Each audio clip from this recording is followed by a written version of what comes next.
through. Hallelujah. Hallelujah. We wouldn't know what God could do tonight. Hallelujah. But through it all, hallelujah. He said he was the lily of the valley. Hallelujah. And the bright and morning star. Hallelujah. We can't be on the mountain all the time. Hallelujah. But hallelujah, it's good to be there. But hallelujah, hallelujah. Sometimes we got to be in the valley because, but if we're down there, he's right there with us tonight. Hallelujah. He said, "I go with you always, even to the end of the world tonight." Hallelujah. Appreciate the Lord. Appreciate that song.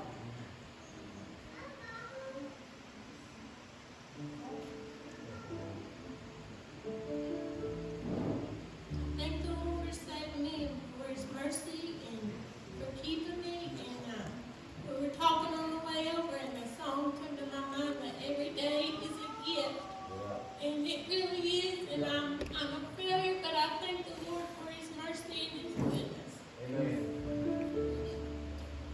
As the sun rose that morning on the day of Job's trial, he rose up to serve God as any other day. Bound and determined to live in God's favor, and nothing would stand in His way. Then the messengers came one by one with their stories. In just a few moments, Job lost all he had. From great wealth and great riches to the health of his body, even his children were dead. And he said, "The Lord giveth, He taketh away.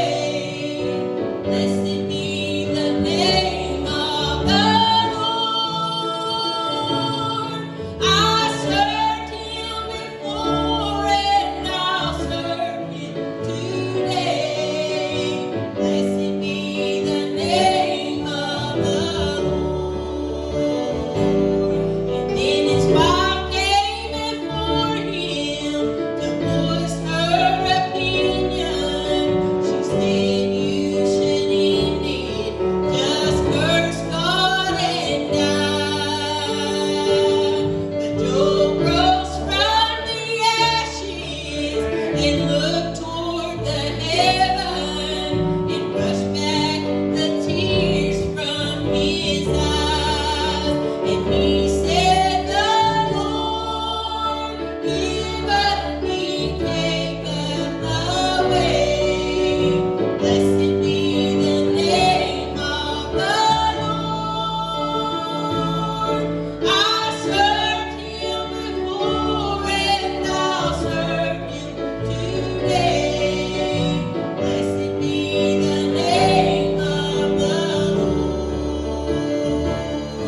When troubles come silently, blessed be the name. When storm winds blow violently, blessed be the name. And when Satan comes oppressing me, blessed be your name. I'll still serve God faithfully. Blessed be your name. The Lord giveth, He taketh away. Blessed be the name of the Lord. I served Him before, and I'll serve Him today. Blessed be the name of the Lord.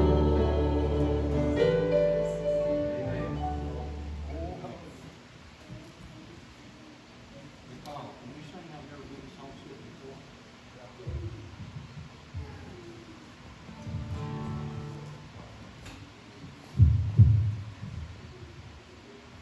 I want to thank the Lord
about we stand and bless the Lord for that? Yeah, that's good. That'd be a good thing to do. Bless the Lord. All my soul, and all that's within me, bless His holy name. Bless the Lord, all my soul, and all that's within me, bless His holy name. Bless the Lord, all my soul, and all that's within me, bless His holy name.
Testify.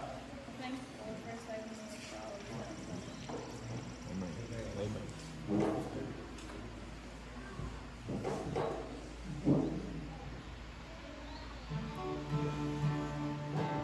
There was a light in the window, and the table spread in splendor.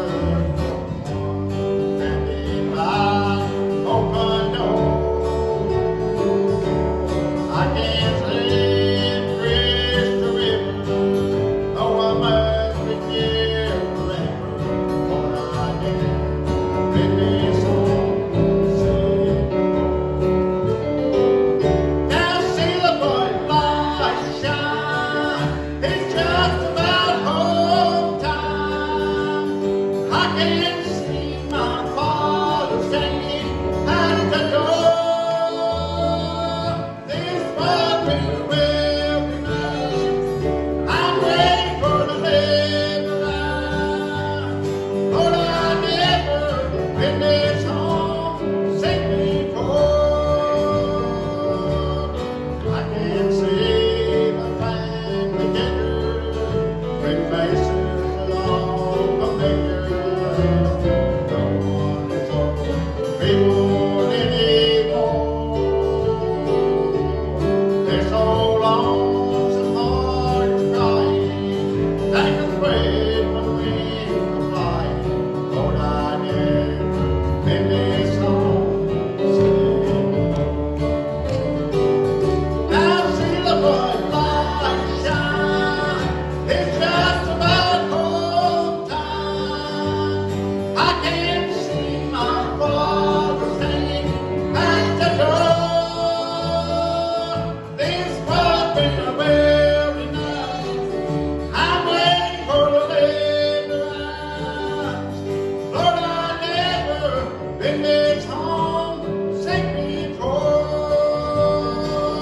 Now see the bright light shine, it's just about home time. I can see my father standing at the door. This puppet will be nice, I'm waiting for deliverance. Lord, I've never been this home sick before. Oh, Lord, I've never been this home sick before. Amen.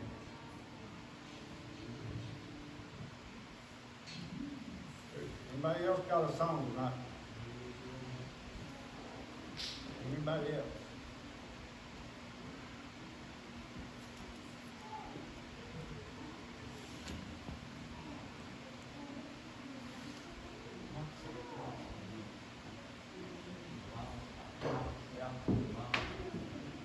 The Belial, y'all come and sing before we let Brandon come and preach tonight. Y'all come and sing first. And then Brandon come to preach.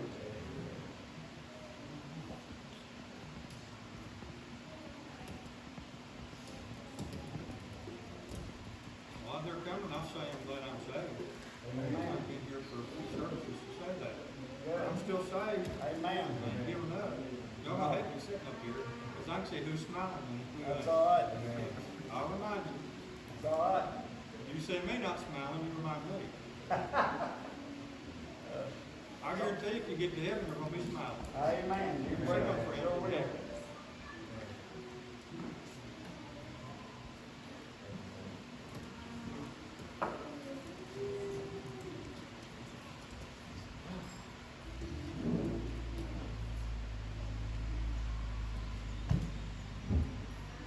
Everybody pray for me.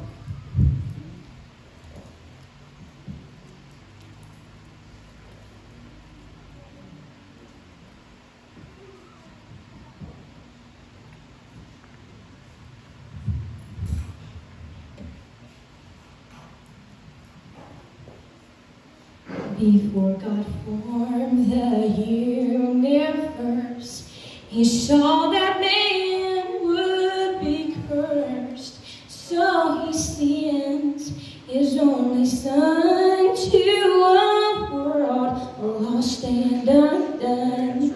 And while hanging on a tree, if it had only just been me, there would still be the same salvation plan.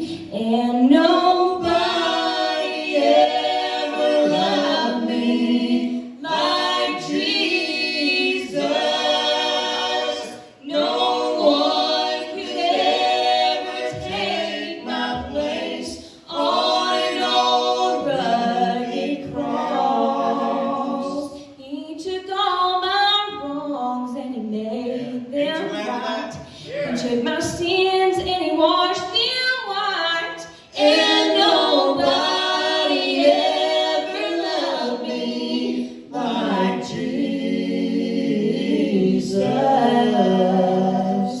He watches over me when I sleep, and I know that He will keep all the forces of hell away from me, lest I should fail. He protects my family and tells old Satan, just let them be. Oh, this wondrous love I'll never understand, but I know that nobody ever loved me like Jesus. No one could ever take my place on an old rugged cross. He took all my wrongs and He made them right. He took my sins and He washed them white. And nobody ever loved me like Jesus.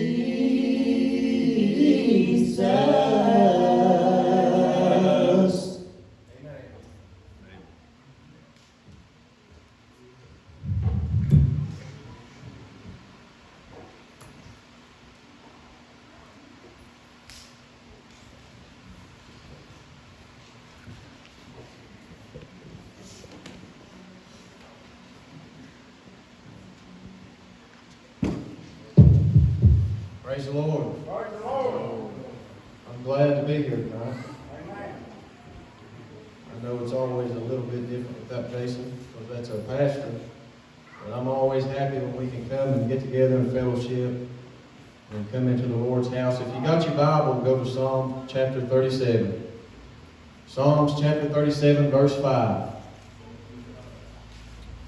And you don't have to stand as I'm reading it, because I'm going to go a little bit different tonight.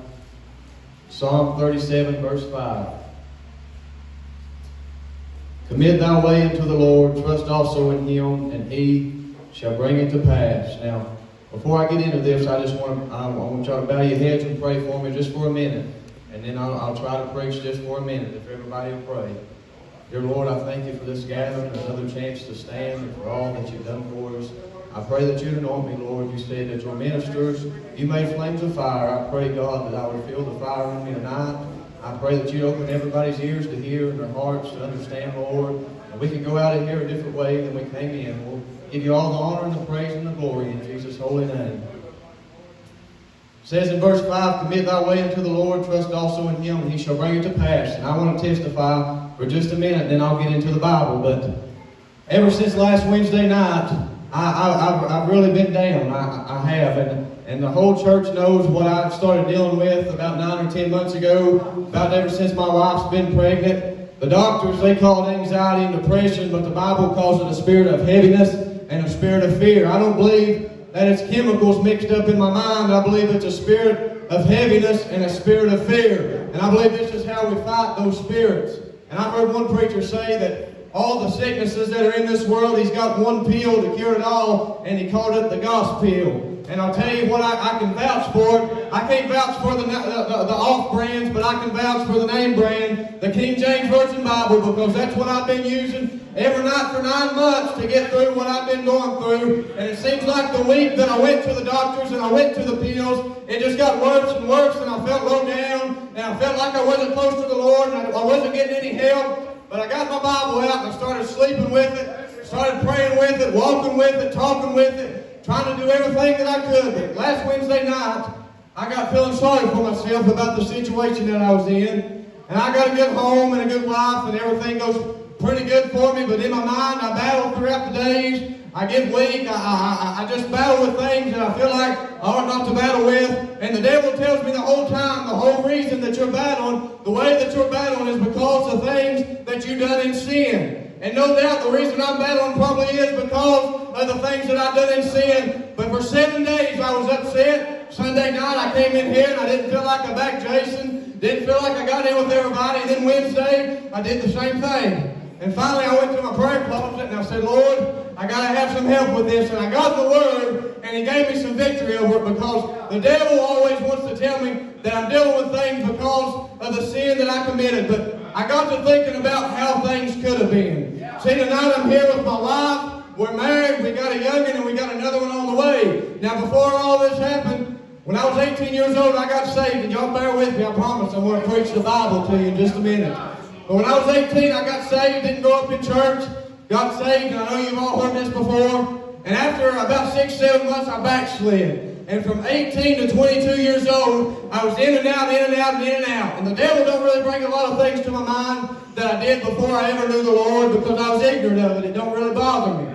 But from the years of 18 to 22, those things that I did after I known the Lord, that's what those 4 years is what cramps in my mind and that I battle daily. Not really anything from high school or college, just the things I did in those 4 years when I backslid. So see, 4 years I was out of the will of the Lord. Me and my wife was about to split up. She wasn't pregnant with our next child yet, so I want to tell you just for a minute how things could have been. Right now, I could have not been preaching, and that's what I told the devil. I could have not been preaching right now. Right now, I could have not been married anymore because we was a hair away from a divorce. Right now, I wouldn't have another youngin' on the way if it wasn't for Jesus, and it's all for the Lord. I don't want to get away from my verse, but he said, commit thy way unto the Lord, trust also in him, he shall bring it to pass. Now, he said for you to commit your way into it. Not that he was going to commit it yourself, but you've got to commit it. But ever since I've committed it, everything that I've done wrong, it seems like he's just brought it all back in and he's blessed me. I had one child, was about to get a divorce. When I was backslid, made things right with the Lord, committed my ways back to him. Me and my wife, I feel like we got the best marriage of any couple I know. And I got another youngin' on the way. I was headed for a road to only see him about once every 2 weeks. But now I get to go to bed with him every night. And I just got to thinking about how things could have been. And I thought about Clyde and his testimony. Wonder how things could have been, Kathy, if Clyde wouldn't have gave his heart to the Lord. Wonder how things could have been, Kathy, if Jack hadn't have given his heart to the Lord. I get thinking a lot of times about how things were, but I'm glad that they're the way they are, because they could have been a lot worse. Now, I thought about the lady that had the issue of blood. It says said that she was there 38 years sick and she couldn't find a cure. And she spent all she had, all of her living. And from the area she was from, I'm sure, she went down to Athens down there where all the intellectuals were in the Bible, all the big doctors, and tried to get help and spend money. And when she went back home, she didn't have no healing. And I say she went over to Samaria, over there to Simon, where it said when Philip went down there to preach that there was a certain man named Simon that bewitched Samaria. I'd say maybe she went down to Samaria to try to get Simon to work her up a potion to see if he could stop the issue of blood. And then I'd say she went to other places, to the Jews, to the high priest to get prayed for. But one day, I read about where she went out to find Jesus.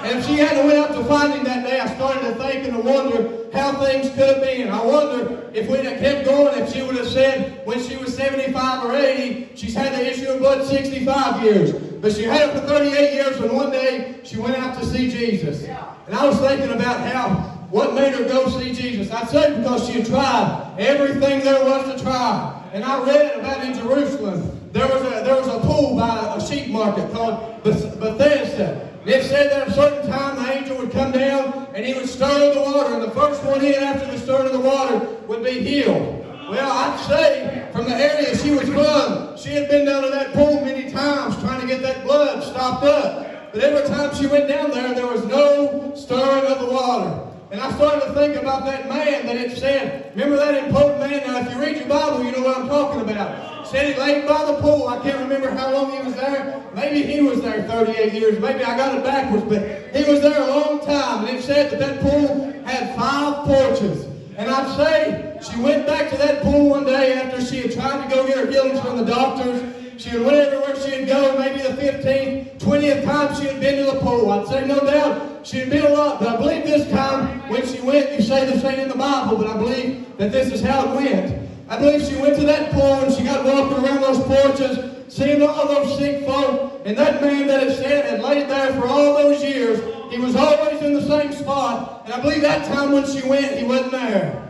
I believe she got to looking around and wondering where he was at. And I think she might have went to somebody and said, hey, where's that man at? He's been here every time that I've came. Every time I've come to try to get the water, this man has been laying here. Where'd he go? Well, I'll tell you where he went. A few weeks ago, Jesus of Nazareth came down through here. He was walking by these porches, and I seen him stop over there by that man, and they started to talk. And all of a sudden, while they were talking, he stood up, and he was healed.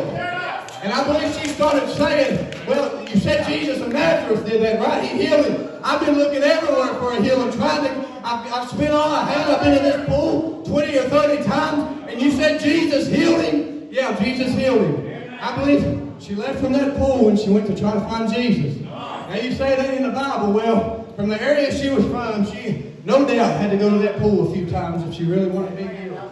And I believe that she's seen that man a bunch of times. Every time she went, outside of the last time, I believe she got in contact with Jesus one day. Now what I'm trying to get at, if she would have never went down there and touched the hem of Jesus' garment, if she'd have went back home and said, I just don't think that this man can do it. I've spent everything on everybody. Jesus don't even have a house to live in. I'm not wasting my time with him.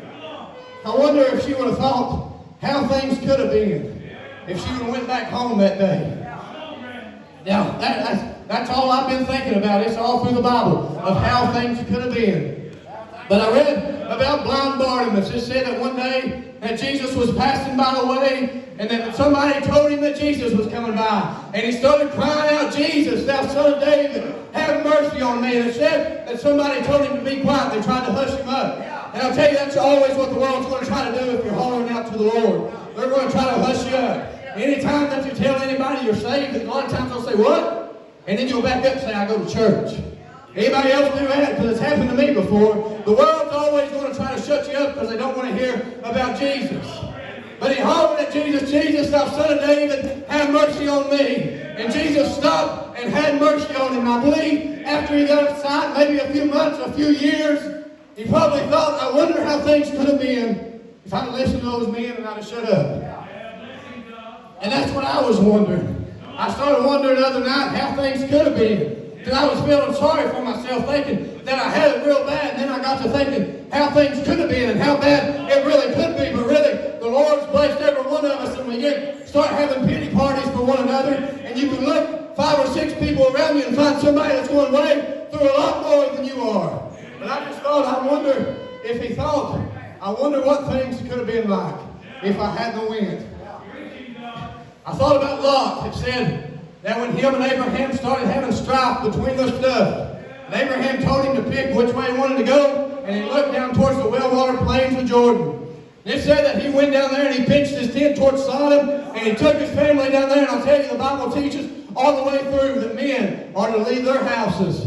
So I believe that Lot made the decision. That's what the Bible said, to go down into Sodom, and he took his sons and his wife and his daughter with him.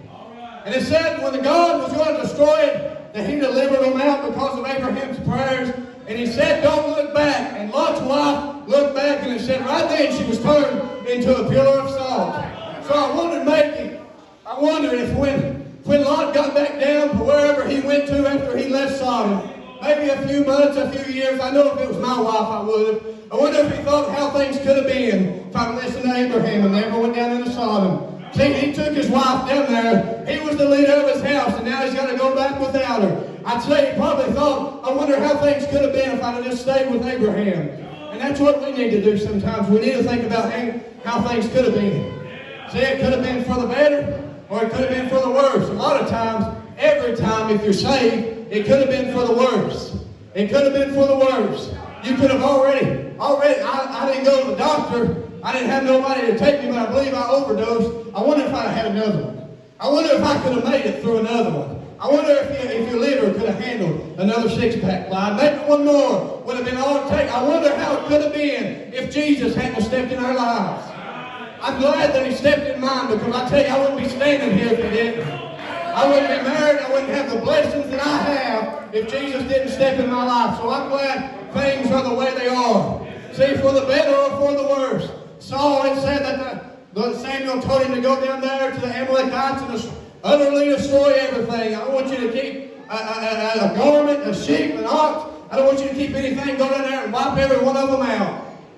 It said that Saul went down there and he did wipe them out. I'm sure it was thousands of people. But it said he spared Agag the king, and he kept a few choice sheep and oxen. So I wonder when Samuel came to him and told him that you disobeyed the voice of the Lord. And he said, I just kept a few sheep and a few ox. And the Lord told him that day that the kingdom was rent out of his hand and given unto his neighbor, which was David. I wonder if a few weeks later, after the kingdom had been taken from him, if he thought, I wonder how things could have been if I'd have just obeyed the voice of the Lord. I wonder if I'd still be king, if I'd still be in the king's house, if I'd obeyed the voice of the Lord. Y'all pray for me for just a minute. I'm about done. I'm just trying to preach just for a minute on how things could have been.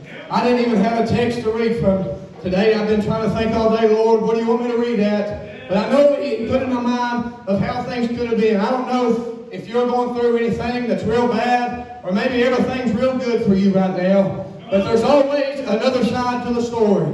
See, Grayson, your mom testified and said that you'd call on the Lord. You'll look back in 10 years to this night. And if you do accept the Lord and you live for the next 10 years, and you live holy and you live righteously, you'll look back in 10 years and say, I wonder how things could have been if I hadn't have went for the Lord. And if you don't really set it in your heart to go for the Lord, in 10 years after all the drugs, all the alcohol, and all the fornication, if God gives you grace to live, you'll sit and look back at this service and say, I wonder how things could have been if I'd have went after Jesus that night. Would I be in the mess I'm in if I went all in for the Lord? I just wonder a lot how things could have been in Brandon's life. Because I know they could have been a lot different. I didn't picture them to be the way they are. But I'm just going to give you a few times in the Bible that I've been pondering on about how things could have been. The Bible said that there was a rich young ruler that came unto Jesus. And he asked him the ways to go to heaven. And Jesus told him the things that he needed to do. And the ones that Jesus named out the first time, he said, all these things I've kept from my youth up. And Jesus said, go and sell all that thou hast, give it to the poor, and come and follow me. And it said that he wouldn't, because he had great riches, great possessions, and he went away and wept bitterly. I wonder if in a few years, when his ox got sick and his sheep and they died, and his money ran out and he went bankrupt because of the deals he had gotten in, if you look back in 5 or 6 years being bankrupt and say, I wonder how things could have been if that day I was talking to the Lord when He was dealing with me. If I would have went and sold everything, I wonder how things could have been right now. Would I have more than what I have? Would I be happier? Would I fight with the things that I fight with? I wonder how things could have been if I'd have went for the Lord that day. And see, you can only go for the Lord when He's dealing with you. He says, commit thy way unto the Lord. Well, you have to commit it, but you can't commit it until He comes to you. And He gives you just a little bit of a gap. But I thought just a few different times of how things could have been. I thought about David and Bathsheba. It said that David woke up that day from that nap and went out on top of the roof and seen Bathsheba bathing. It said that he lusted after her and called for her to come up. And then he took her and he went in unto her. And they had that, and they had a child conceived from it. And it said that after he had conceived that child, that he sent for Uriah, Bathsheba's husband, to come back. To come back out of the army, to come back, so he could try to get them to lay together to cover up his sin. Well, that didn't work. He ended up having, I know y'all know the Bible, he ended up having to murder Uriah. But I wonder that day when Nathan came up there and told him that parable about the man with the little ewe lamb, and he told him, David, thou art the man, and he told him, the son that thou hast shall surely die. I wonder that day when he was up there fasting and all those elders were afraid to go to him. They said to one another, you see how he's acting while the child's living? How will he act if we tell him he's dead? And he perceived in their murmuring that the child was dead, and he asked. They said, the child is dead. I wonder when he got up and went to the supper table that day, because it said that they brought him bread to eat. He had fasted for 7 days. I wonder that day when he went to the supper table, being in the king's house, no doubt had a big table, and he looked down through there at all those chairs, and probably right there real close was an empty seat. And I tell you, starting to think, I wonder how things could have been, Clyde, if I hadn't did what I done. I wonder if there'd be an empty seat right there if I hadn't did the things I done. So I tell you, got to thinking, I wonder how things could have been. And this is probably the last one, and I'm going to sit down. I'm going to try to get a little bit of an altar call to help you to come refresh yourself, renew yourself. But I'm starting to think about Samson and Delilah. And this is all I know to preach is just the Bible. That's what preachers ought to preach, is the Bible. But it said with Samson and Delilah, it said that he fell in love with a woman of the Philistines, which was Delilah. And it said that she pressed him every day. As soon as they got together, those Philistines' lords came to Delilah and said, find out what his strength is. Find it out, and we'll give you anything you want. Find it out, we're going to give you some money. Something I found out that there's just one I want to add in. Samson got paid, Delilah got paid more to find out Samson's strength than Judas got for Jesus. So it don't take much to sell out. But it said that Delilah pressed him every day to find out where his strength lied. And finally it said that she gave him he gave her all of his heart. And they came in and cut his hair. And it said they plucked out his eyes. And I wonder, when he was walking down there to the Philistines, to that stadium, to be their playmate that day so they could make fun of him, he didn't have no eyesight, he didn't have no strength. He was being led on that chain by a little boy. I'd say he probably thought, Lord, I wonder how things could have been if I had not told that one thing that you said for me to never tell. I wonder if I'd be in the shape that I was in if I'd have just listened. I wonder how things could have been. And you find the same thing with Achan.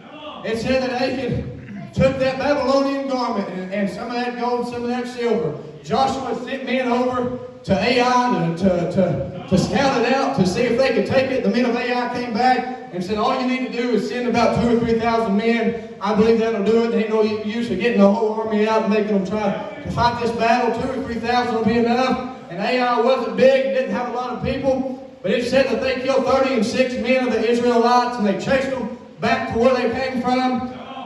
And Joshua fell on his face and was asking the Lord, why has this happened? He said, I would to God that we were still back over there in Egypt than to be right here and to be wiped out by Ai. But it said that the Lord told him, get up off your face, that there's sin in the camp. And he brought everybody. The Lord said, I want you to bring all the tribes out. Bring them tribe by tribe. He said, I'll narrow it down to family by family and then a man by man. And it got down to Achan, which was of the tribe of Judah, out of Israel. And it said, Joshua told Achan, just confess what you've done to the Lord. Just confess your sin. We know that you've sinned, just confess it. He said, I seen a goodly Babylonian garment, some gold and some silver, and I've hid it in my tent. And it cost 36 men their lives that day. But not only that, it cost his sons and his daughters and his wife. There's another spot where a man that's supposed to be leading his house led his whole family into death and sin. But it said that the Lord told Joshua, whoever has sinned, when you find them, I want you to burn them. I want you to burn them and everything that they have. And it landed on Achan, and I'd say, when Achan got out there, it said that Israel stoned him, and I didn't find where the Lord told him to do that. He just told him to burn them, and I believe Joshua was angry, and it said everybody in Israel stoned them. And I believe before the first stone came, Achan probably said, Lord, I wonder how things could have been if I'd have just left that Babylonian garment, that silver, that gold, where it was at. Would we be in the shape that we're in if I'd have just left it where it was at? I wonder how things could have been. Would my baby and my wife be crying to me right now if I'd have just been obedient? Sarah, if you'll come play for me for just a second. I don't know how to give this altar call, but if you've been feeling sorry for yourself, you ought not to. I just want to say it that way. Things could be a lot worse. But we're blessed right here at Antioch. I don't know everybody's situation, but I know we're blessed. Like I said in my own life, I know that I'm far beyond measure blessed than what I could have been. I was headed for hell, and I got put on a road to heaven, and that's enough for us to scream and shout that we're so carnally minded that we can't imagine heaven, and we don't have enough eternity conscious in us to realize that heaven and hell is real, and it's a place that we're all going. But I just wonder if you've been thinking lately how things were or how they could have been. Sarah, if you go ahead and start playing for me. I know there's people that's been delivered from alcohol in here. And maybe you deal with things. See, the flesh, it's not always the devil. And it's not always the flesh. Sometimes it's the devil, sometimes it's demons, sometimes it's the flesh. They all work hand in hand. But no doubt you may be going through some things that you wouldn't be going through if you hadn't done it while you were lost. And I believe that's why I'm going through what I'm going through, is because of things I've done when I was lost. But no doubt the Lord's got the victory in it all. Maybe your situation is a little bit different. Maybe things that you looked at when you were lost, because I've been there too, seems like they still come in your mind. Things you've done when you were lost, still affecting you, and the devil beating you up about it. Well, just sit back and think for a minute and say, I wonder how they could have been if I hadn't made all the decisions I made for Jesus and I was sitting right here. I wonder how they could have been if I just kept looking at those things. I wonder how it could have been if I'd have kept toasting the bottle up, if I'd have kept lighting the match. I wonder how it could have been if I'd have kept sinning. You'd have died. That's how it would have been. You'd have been in a lot worse shape than what you are right now. Does anybody else want to come? I don't know, maybe the devil's not been on nobody's back. But if he's getting you down about things you done while you were sinning, if it's really under the blood, it's time to shut up. Tell him it's under the blood. When you get a little bit of blood, a little bit of spirit on you, you can talk to him that way. Tell him to shut up and leave you alone. We've already got the victory. But I think it'd help you out when he does that to you. Don't talk back to him. Just sit and think about how things could have been if you had to turn to Jesus. I love all of you. That's all I got. Let these pray. Jason said 2 services Sunday at 10 and at 6. Love all of you. We're going to let Sarah play. I'm going to put this down. Everybody can be dismissed.